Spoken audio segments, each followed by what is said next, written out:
поет Олександр Білаш написав: «Спалити можна навіть воду, і небо попілом покрить. О, недруги мого народу, запам'ятайте, пам'ять не горить». Для мене це дуже болюча тема.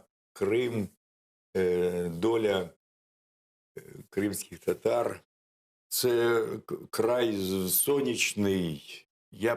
Мені вам не казати, що він найтепліший, що Где можна должно быть знайти в счастье, а там світі. горе постоянно. Там горе, тому що дійсно стільки вивезти людей, лишити їх батьківщини, дитинства, матерів, батьків. Я кожного року знову, як кажуть, як я, і як актор, і як людина, я бував в Артеці, коли там міжнародний був фестиваль, там було дуже багато акторів з України. Я пам'ятаю, як нас там приймали. Я навіть був в ті часи, коли поверталися, кримські татари поверталися 88-й додому. год, 89-й. Додому поверталися, у мене там дуже багато друзів.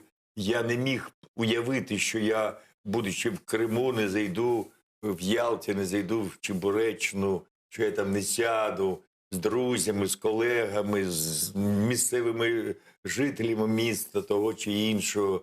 Це просто жах.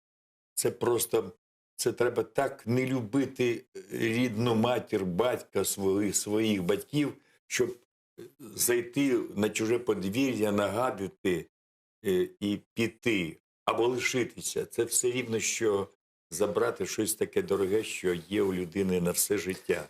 Скажите, Владимир, вот как вы думаете, уже давно с нами нет, очень давно нет Леонида Быкова, да? Вот как